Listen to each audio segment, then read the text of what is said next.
caso hablamos que la vena porta habitualmente, normalmente debería medir menor a 13 milímetros, pero en este caso vamos a hablar que mide mayor a 13 milímetros como un dato de hipertensión portal. El primer signo, el más importante, ¿no? Eso tiene una sensibilidad y una especificidad suficientemente respaldado por encima de 97%. En este caso, el primer signo de hipertensión portal directo es el aumento del diámetro de la vena porta mayor a 13 milímetros. ¿Ya? Habitualmente el diámetro de la vena porta se modifica con la respiración, con la inspiración, con la expiración. En este caso, tras la inspiración, expiración, incluso maniobras de Valsalva, no va a existir una modificación con la respiración. Esta va a ser nula o pobre, ¿no? A eso se refiere con una nula o pobre modificación con la respiración. Y por ende, debido al cuadro de hipertensión portal, ¿no? Lo que va a producir es una disminución de la velocidad del flujo sanguíneo, el cual se va a determinar a través de lo que es el Doppler espectral o Doppler pulsado. En algunos casos ya severos, lo que va a hacer, si bien la dirección de las venas porta se va desde lo que es las estructuras anatómicas derivadas de las tributarias de la vena porta hacia el hígado, esa va a ser la dirección. Prácticamente el flujo sanguíneo en un paciente con hipertensión portal va a producirse una inversión, ¿ya? Una inversión como se denomina el hepatoflujo, es decir, del hígado hacia los órganos, como si fuera un vaso sanguíneo arterial, ¿no? Lo cual se le denomina como un flujo alternante, ¿ya? Entonces, no se olviden, esos son los cuatro signos ecográficos característicos de hipertensión portal, ¿ya? En algunos casos también podemos ir apreciando lo que es la presencia de lo que es circulación colateral, ¿ya? En la circulación colateral sabemos que es altamente específico, ¿ya? Y esto va a tener una prevalencia variable entre un 15 al 80% de la vena gástrica izquierda, ¿ya? Como también de la vena umbilical, las gástricas cortas y las esplenorrenales, ¿no? Entonces, en este caso va a existir una dilatación o una circulación colateral bien marcada, ¿ya? En la hipertensión portal siempre debemos enfocarnos en los cambios no solamente de la vena porta, sino de las tributarias como ser la vena esplénica, como también la mesentérica superior, ¿ya? Estos signos son útiles cuando la vena porta es de calibre normal, es decir, en etapas iniciales la vena porta puede mantenerse menor a 13 milímetros. Entonces, en esos casos, ¿qué debemos hacer?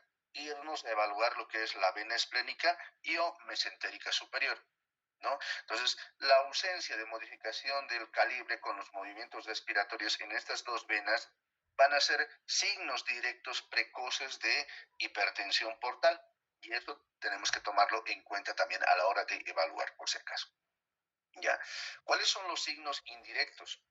Signos indirectos son como la esplenomegalia, ¿ya? Que va a ser una repercusión por congestión, ¿no? El cual va a aumentar por un diámetro longitudinal superior a 12 milímetros, ¿no? La dilatación de la vena esplénica o el hilo esplénico también va a ser un signo indirecto de hipertensión portal como un episodio de reflujo.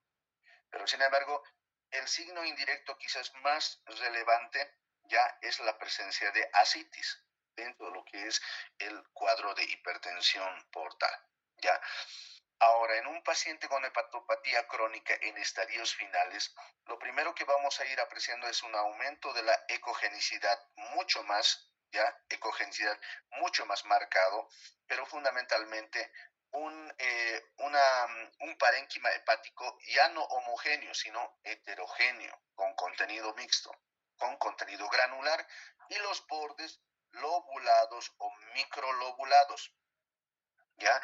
Y esta situación puede hacer que en los pacientes con hepatopatías crónicas lleguen a ser susceptibles incluso de desarrollar cuadros neoplásicos malignos como ser el hepatocarcinoma.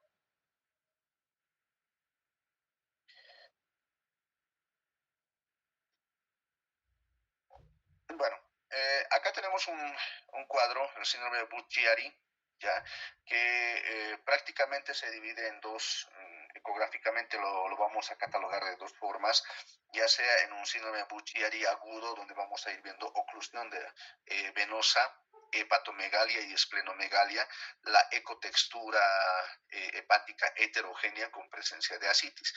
En un síndrome de Buchiari va a haber una hipertrofia marcada del lóbulo caudado y una atrofia periférica con nódulos degenerativos, engrosamiento de la pared de la vesícula y la presencia de ascitis que se da en cuadros crónicos. Eso ya lo hemos ido hablando, ya.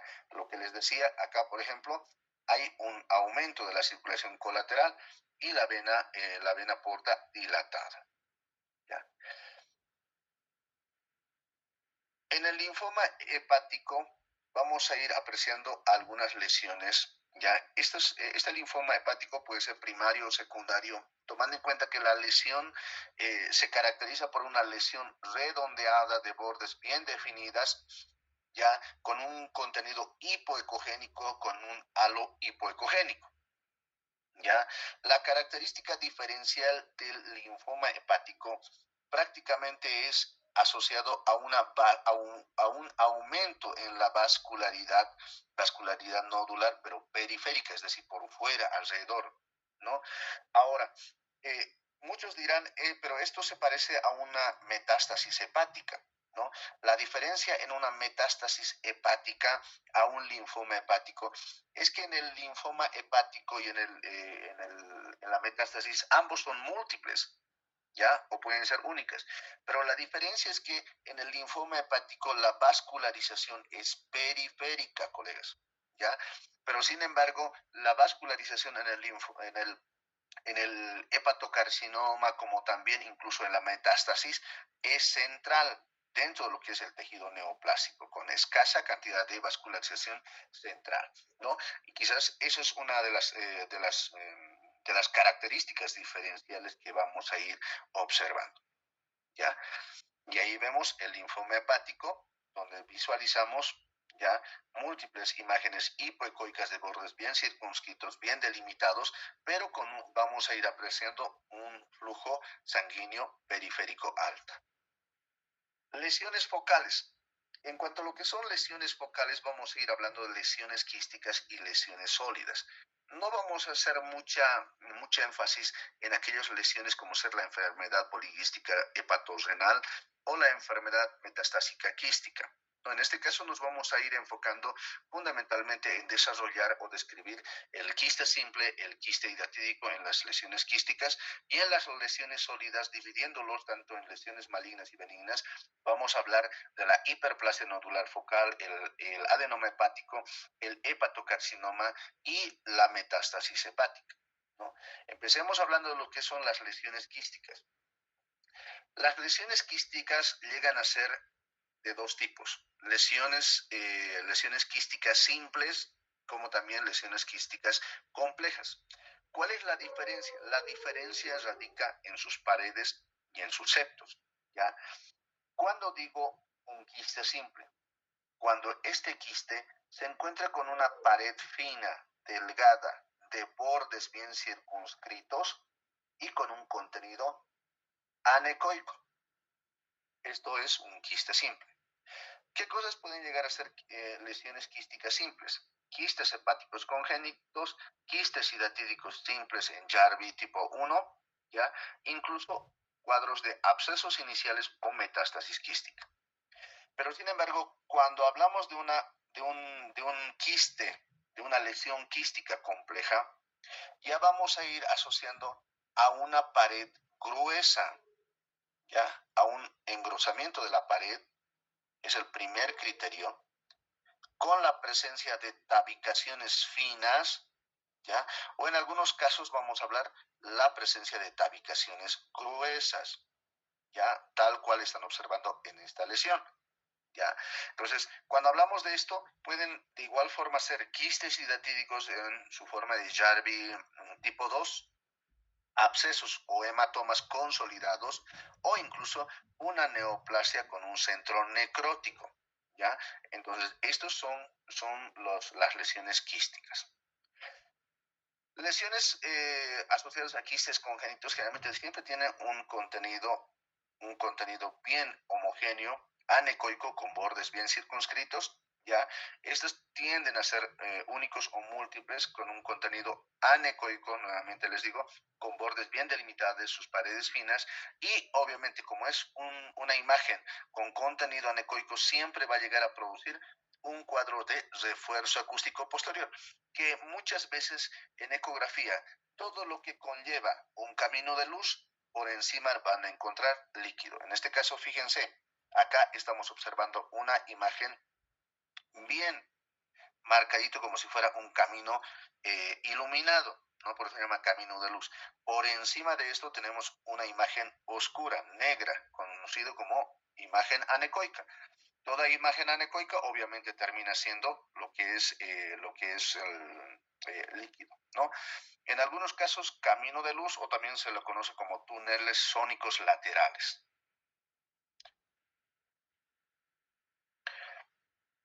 En cuanto a lo que es la clasificación hepática o del quiste hidatídico hepático, según la clasificación de Jarvie, primero antes de clasificarlo esto debemos conocer lo que habitualmente hablamos en relación de la parte anatómica y la generación de los hidátides, ¿no?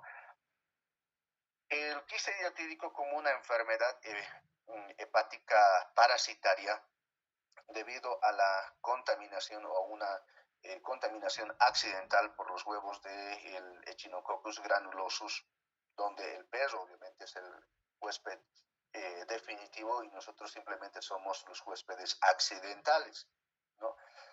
En estos casos, el primer lugar donde llega el quiste hidatídico es a nivel del hígado, reflejándose incluso a nivel pulmonar, se puede dar a nivel peritoneal y existe bibliografía incluso que determina que entre 20 y 30 años, debido a una ruptura de un quiste hidatídico y la diseminación hematógena, puede llegar incluso a articulaciones y huesos, ¿no? Pero sin embargo, ¿cuál es la característica principal de un quiste hidatídico? ¿Ya? En este caso, el quiste hidatídico, sabemos que al ingresar a través de las tributarias de la vena porta, ya ingresa al tejido hepático, donde se va a llegar a producir un enquistamiento en el tejido hepático. Es en ese momento que nuestro organismo, como mecanismos de protección y aislamiento, mecanismos de defensa de nuestro organismo, va a empezar a envolverlo ya en torno a un tejido fibroso que lo va a aislar del tejido hepático normal al quiste hidatídico, ¿no? Formando la primera capa que se denomina adventicia, ¿ya? Esta adventicia es un tejido fibroso formado por una reacción por la invasión del tejido del quiste hidatídico. No es propio del quiste hidatídico, pero sin embargo es una reacción. Después, debajo de esto tenemos lo que es la membrana externa, ya externa, la cual es una membrana semipermeable que permite ingresar nutrientes, pero no así microorganismos. Por debajo de esto tenemos otra membrana, pero esta membrana termina siendo mucho más fina, denominado como membrana interna, membrana prolígera o membrana germinativa. Ya. Ahora, ¿por qué membrana germinativa? Debido a que este es el elemento esencial para poder formar hidátides, hijas, dentro de un quiste hidatídico, ¿no? Y esto lo hace por una función denominada poliemación, ¿no? Lo que hace es que al principio empieza a desprenderse la membrana y se hace como una especie de chichón, como estamos viéndolo. Llega un momento donde esto se vuelve mucho más marcado se empieza a pedicular, se pedicula por completo y finalmente libera las hidatides hijas en el interior, haciéndolo y convirtiéndolo en una lesión o de una lesión quística multivesicular.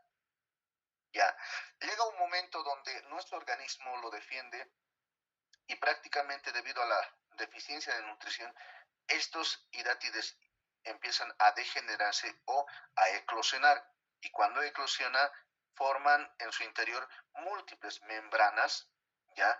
Membranas que se van a desintegrar y van a llegar a formar imágenes heterogéneas, para finalmente, debido a un proceso de defensa de nuestro organismo, va a producir un proceso de calcificación como una complicación a largo plazo del quiste hidatídico, ¿no?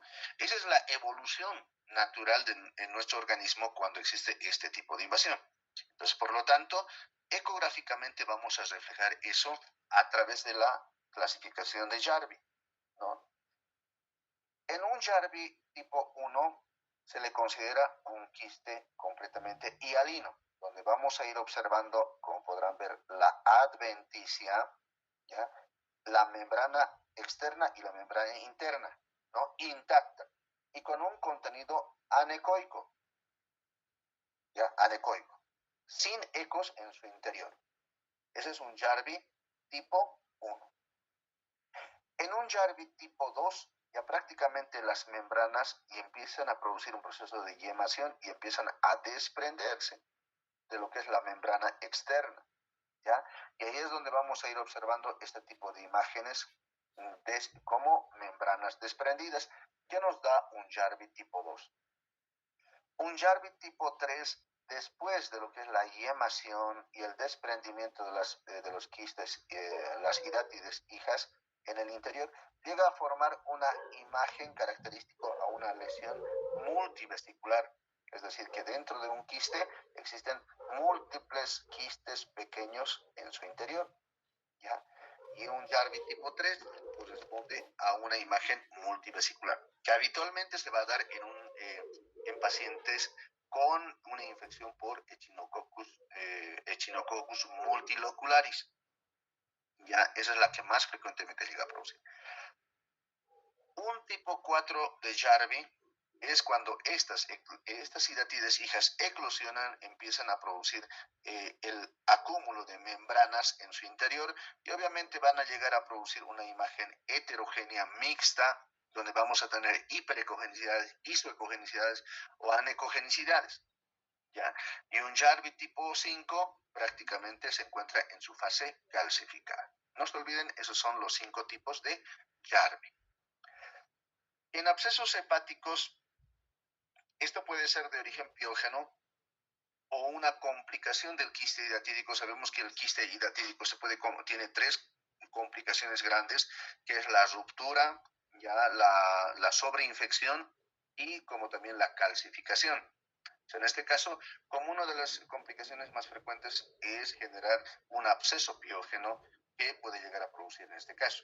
O de pronto asociarse a un absceso hepático amebiano que se va a desarrollar debido a la migración en la nueva histolítica a través del torrente circulatorio o las venas portas hacia el tejido hepático, produciendo un absceso hepático amebiano, ¿no? Estas llegan a ser imágenes múltiples, circulares, u ovales, ¿ya? Y de bordes mal definidas, con paredes irregulares, pero lo más importante es que, a diferencia de lo que les hablaba anteriormente, el linfoma hepático son de bordes bien circunscritos, el hepatocarcinoma de igual forma. Estas son imágenes hipoecogénicas. La característica más importante es que primero tenemos estas son de bordes irregulares, ¿ya? Pero debido a esto, y tiene también un refuerzo acústico posterior, periféricamente vamos a ir observando gran cantidad de aumento del flujo sanguíneo como una respuesta inflamatoria a un cuadro infeccioso piógeno o amebiano, ¿ya? Esos son los signos ecográficos de un absceso hepático. ¿ya? Y aquí podemos observar, fíjense, observamos una imagen de bordes bien mal definidos, ¿ya? Y en su interior observamos un contenido heterogéneo con presencia de refuerzo acústico posterior.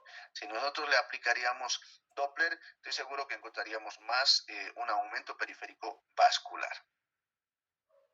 En el hematoma hepático puede darse en un hematoma a través de una contusión hepática, la presencia de colecciones líquidas con presencia de tabicaciones en su interior, que son los hematomas hepáticos complejas, ¿ya?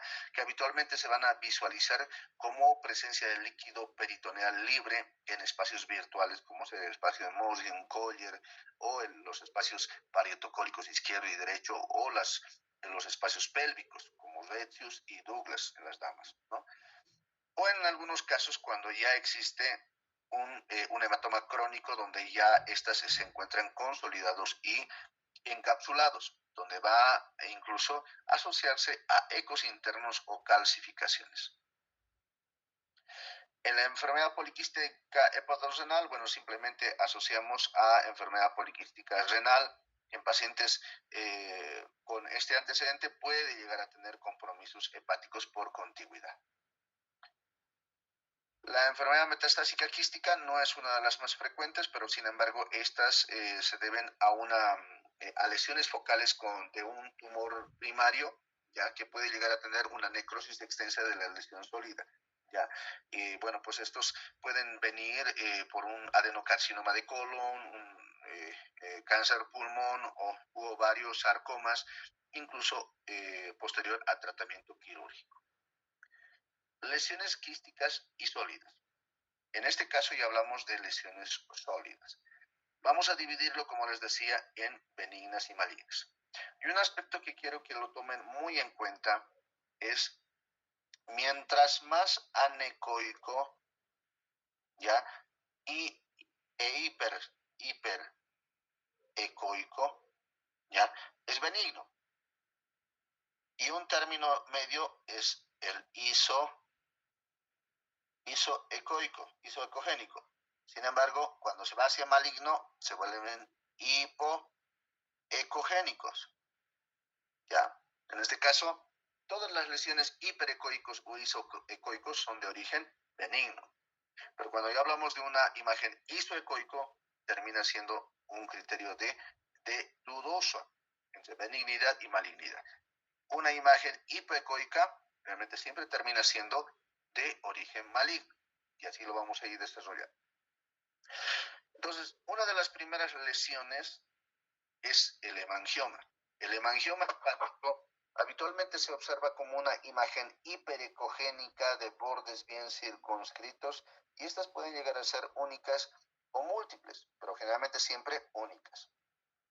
El hemangioma hepático termina teniendo una medida menor a 5 centímetros de diámetro. Ya son hiperecogénicos,